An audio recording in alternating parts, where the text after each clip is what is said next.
Welcome to Historian Diary.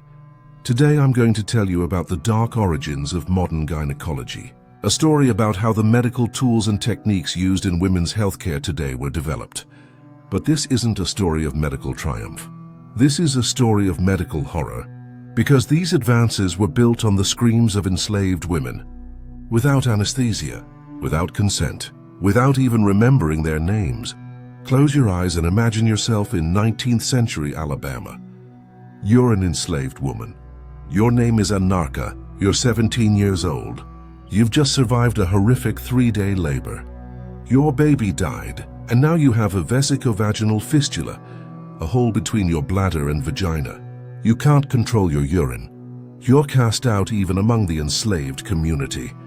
And a white doctor approaches you. He says he can fix you, but he won't give you anesthesia, and he won't operate just once.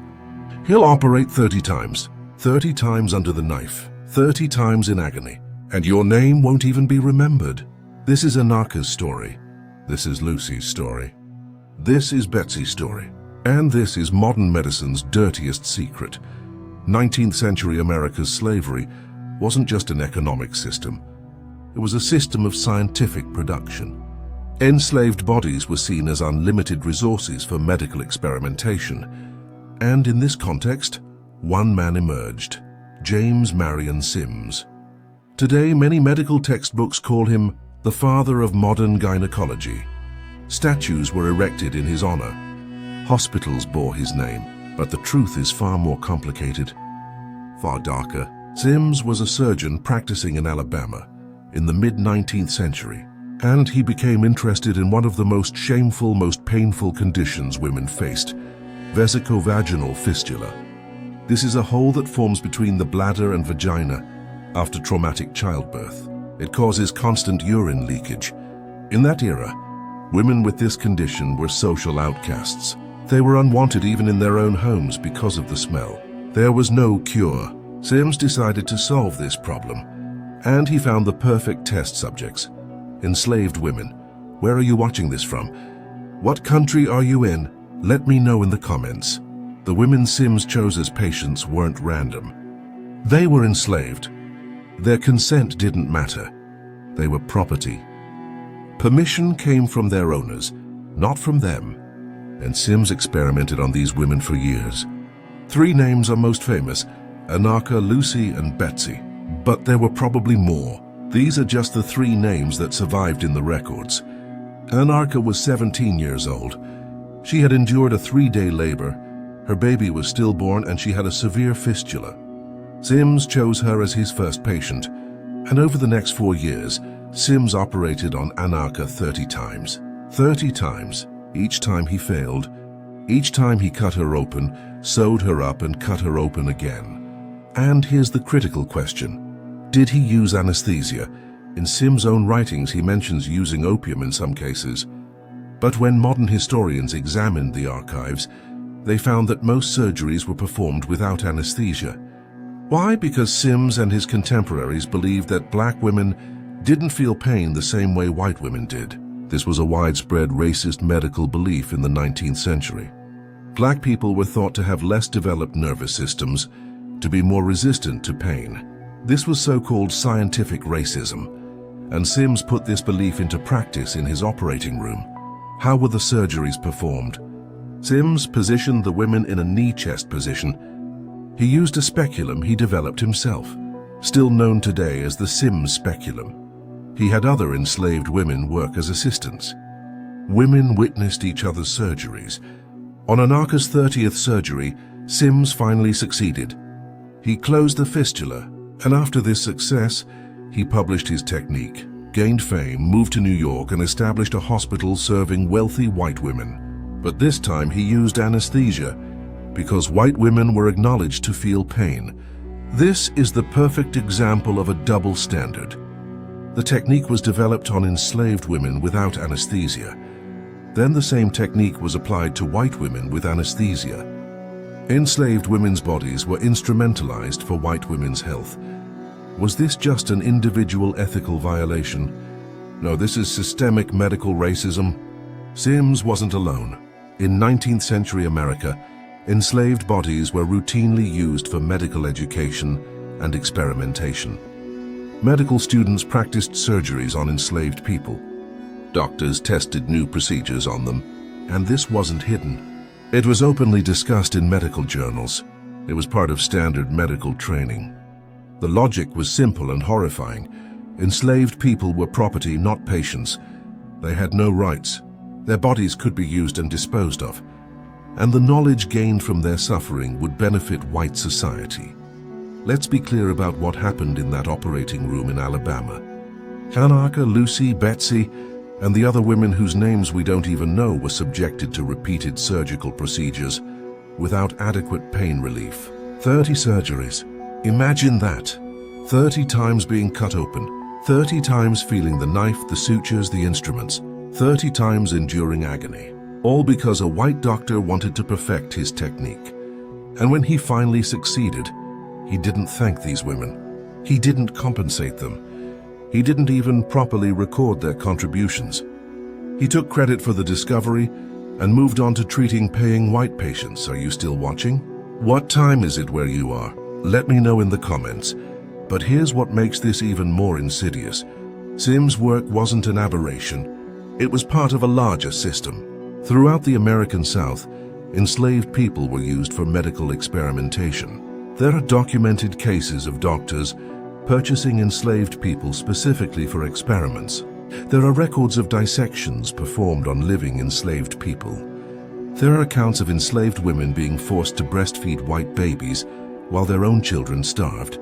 The medical exploitation of enslaved people was widespread, systematic, and accepted. And the knowledge gained from this exploitation formed the foundation of American medicine. The techniques developed on enslaved bodies were then applied to free people. The anatomical knowledge gained from dissecting enslaved bodies informed medical textbooks. The surgical skills practiced on enslaved patients enabled doctors to treat paying clients. Modern medicine was literally built on the bodies of enslaved people, and the effects persist today. This isn't just historical curiosity. This history has direct consequences for modern healthcare. Black women in America today are 3 to 4 times more likely to die from pregnancy-related complications than white women. Black patients report higher levels of medical mistrust. Black communities are underserved by healthcare systems. Why? Part of the answer lies in this history. The historical trauma of medical exploitation creates intergenerational mistrust.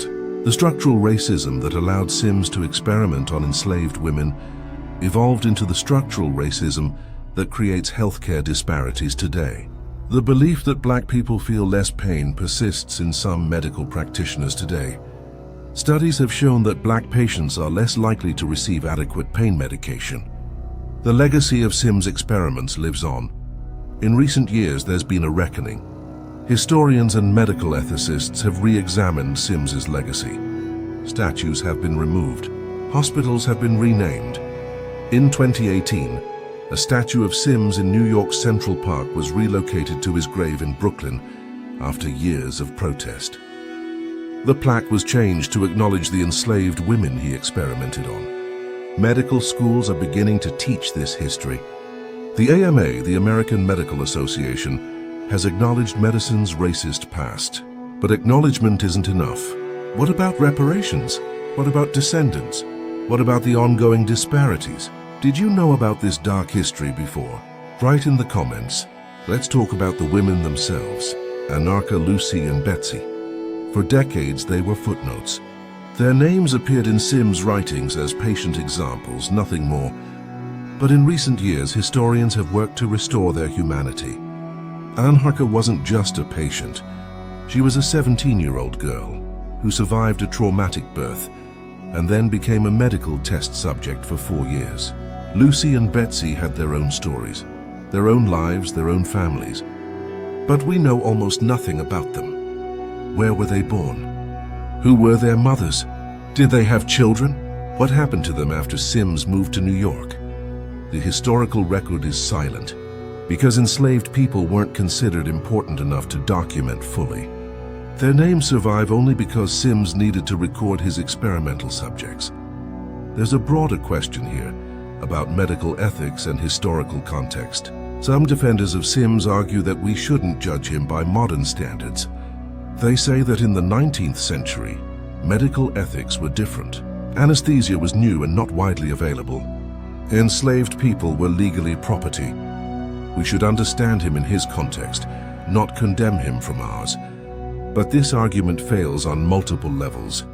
First, even in Sims' time, there were people who recognized that slavery was evil, and that experimenting on humans without consent was wrong. Abolitionists existed, medical ethicists existed. Sims had access to anesthesia, but chose not to use it on enslaved women while using it on white women. This wasn't a failure of historical understanding. This was racism. Second, the consequences of Sims' actions persist today. This isn't ancient history. Black women are still dying from pregnancy complications at higher rates. Medical mistrust still affects healthcare access. The structural racism Sims embodied is still with us. So yes, we absolutely should judge him. We should judge him harshly. And we should use his example to understand how racism becomes embedded in institutions and persists across generations. Here's what I find most disturbing about the Sims case. It's not just that he experimented on enslaved women. It's that he was celebrated for it. He became famous. He was honored. Statues were erected. His name was revered in medical circles.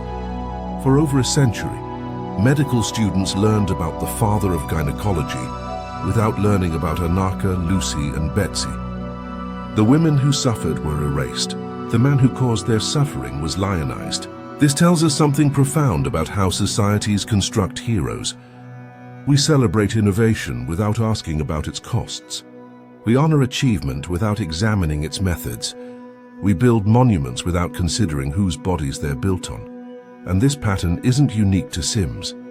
Throughout medical history, marginalized people have been used as test subjects. The Tuskegee syphilis study, Henrietta Lacks forced sterilizations, medical experimentation in prisons, the Nazi medical experiments, Unit 731 in Japan. The list goes on. Medical progress has often come at the expense of the powerless. And when we tell the history of medicine as a story of great men and great discoveries, we erase the suffering that made those discoveries possible. We sanitize the past. We make it comfortable. And in doing so, we fail to reckon with the true costs of progress. So what should we do with Sims' legacy? Some argue we should remove him entirely from medical history.